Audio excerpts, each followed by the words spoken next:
Alors, moi, je joue le personnage de Cara, Valentine Cara, qui est, on va dire, le bras droit de Marion avec Lucas Badi, mon collègue. Et donc, on va suivre Marion dans les enquêtes et les péripéties de, de cette série.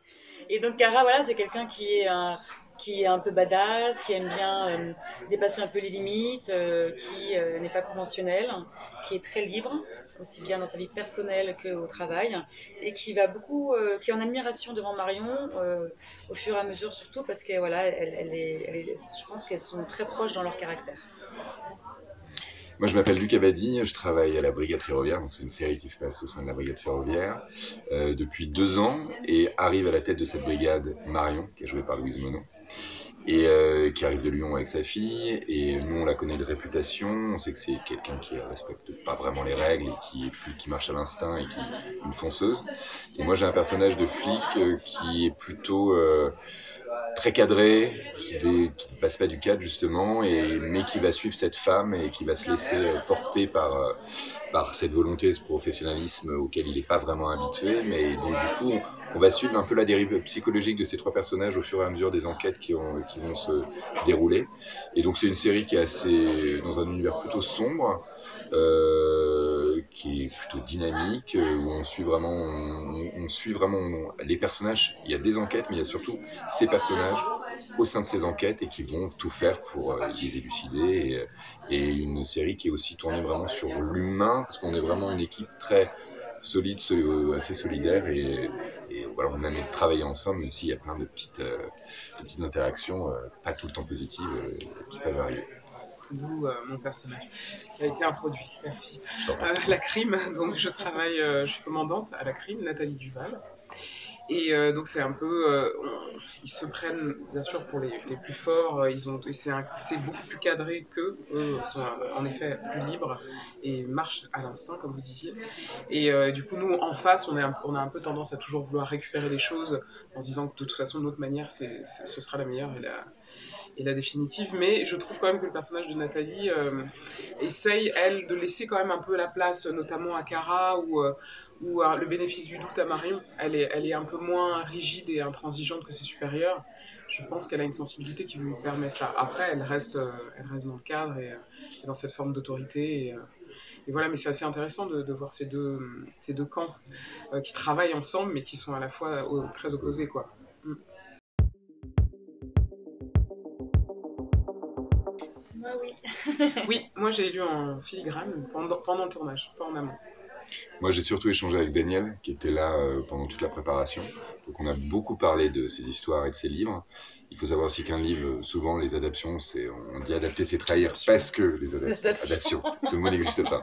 On dit souvent qu'adapter, c'est trahir. Donc, il y a beaucoup de choses qui étaient dans les livres et qui ne sont pas dans le scénar. Donc, du coup, moi, j'ai surtout échangé avec elle et on a fait aussi des immersions au sein de la brigade ferroviaire. On a suivi, voilà, Mehdi, où il nous a appris les techniques de combat, il s'est déplacé avec les armes, etc. Donc, tout ça était riche pour construire nos personnages. Tout ça. Tout cela, j'ai dit tout ça. J'aime bien inventer les mots. Je les ai lus parce que j'aime bien toujours quand je commence un projet tout savoir sur l'univers dans lequel je vais me plonger. Donc c'est vrai que je les ai lus.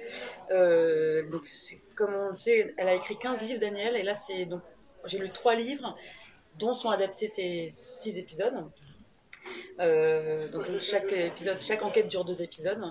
Et bah moi, ça m'a beaucoup servi parce que, encore une fois, je pense que même si, bien sûr, adapter, c'est trahir, ça c'est vrai. C'est bien, j'aime cette phrase. Ouais. Ça c'est vrai, bien sûr, mais quand même, ils ont essayé de garder au maximum, bon, mais bien sûr, les enquêtes et surtout les caractères des personnages.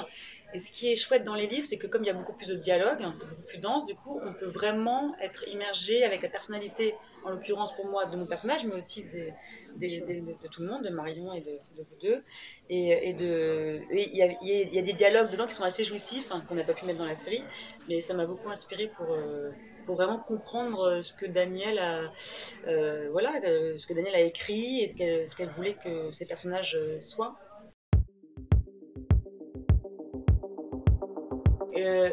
Ce que j'aime bien avec ce genre de projets qui sont un petit peu en dehors des cadres, sur des chaînes un peu moins mainstream, c'est que souvent il y a beaucoup plus la place à l'artistique, euh, dans le sens où c'est un peu moins conventionnel.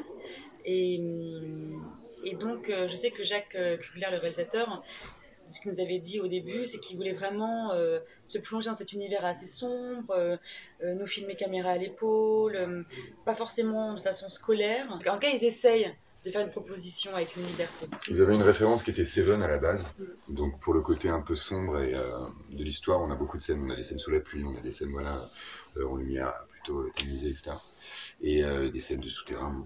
Et c'était ça l'idée, c'était vraiment d'avoir une image qui est un peu brute, pas vraiment, voilà.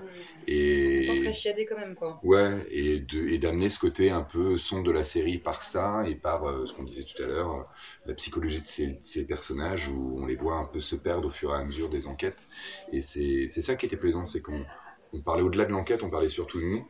Et on avait vraiment une patte à amener chacun pour faire exister nos personnages. Et c'est toujours c'est attrayant quand on a la possibilité de le faire.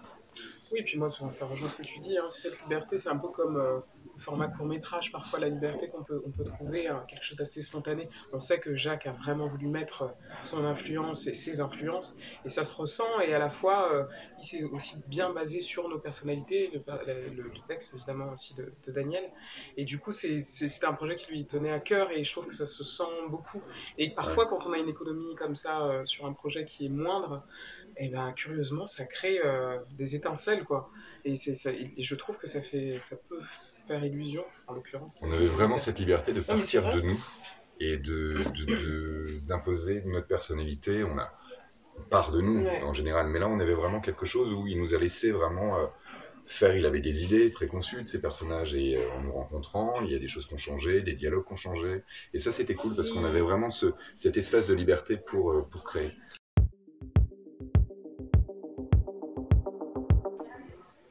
Pas forcément, enfin on les voit bien sûr quand on les garde, quand on va dans les gares. Est-ce qu'on les garde? On les garde en tant que visiteurs, ils ont besoin de nous. Mais ce que nous a raconté Daniel, c'est que c'était hyper intéressant parce que c'est elle, si je ne me trompe pas, qui a créé les brigades ferroviaires quand elle est arrivée à Paris. Et elle disait en fait, un truc qui m'a fasciné, moi, elle disait par exemple, les gares en règle générale, c'est qu'on s'abrace, c'est souvent, on dit souvent la cour des miracles, notamment Gare du Nord, etc. Et c'est souvent très sale en fait. Et elle a dit notamment, et ça c'est vraiment très vrai, elle a dit si on nettoie pas un peu les gares, si on la rend pas plus propre, on va continuer à avoir malheureusement des choses pas bien, quand même, pas bien, des choses difficiles qui s'y passent. En fait, il faut que ce soit propre, il faut que ce soit éclairé. Ces équipes étaient nécessaires, quoi. Ouais. Et c'est vrai que c'est voilà, et donc ça a été créé pour ça. Et l'immersion, il y a quand même un univers parallèle, quoi. Enfin, c'est-à-dire qu'il se passe tellement de choses, différents trafics, il y a 1000 vies, ça grouille de vies multiples, et c'est assez fou, dont on n'a pas idée. On découvre un peu plus là avec la série. Mais l'immersion qu'on a faite au sein de la brigade des Gares du Nord, si tu veux, ça nous a vraiment...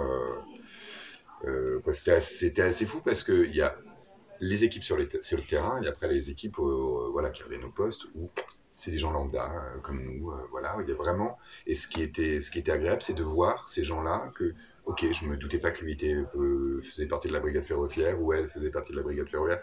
C'est vraiment des gens comme nous, lambda, mais qui, hop, quand ils vont sur le terrain, il y a quelque chose, c'est une autre vie, une autre sphère, un truc auquel ils sont habitués, et on le sent quand ils marchent, quand ils traitent des affaires, quand ils vont vraiment à l'affrontement. Il y a vraiment, on a vu en 2 jours, on a vu 1000 situations.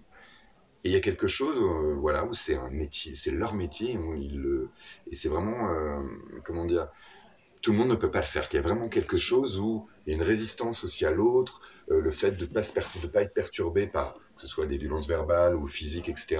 On voit vraiment que les gens sont dans quelque chose de fort, et c'est des gens nécessaires je veux dire, on s'en rend pas compte, mais heureusement qu'ils sont là pour créer aussi un équilibre. C'était très intéressant de s'immerger là-dedans.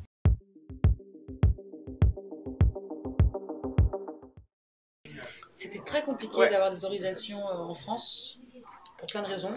Du coup, on a tourné tous les plans de gare en Belgique, à Anvers. On a autour de la gare du Nord. Il y a quand même des estats. Oui, pardon, il y a des estats à la gare du Nord. Et après, on a tourné autour de la gare du Nord, et sinon la gare même, oui, c'était en Belgique.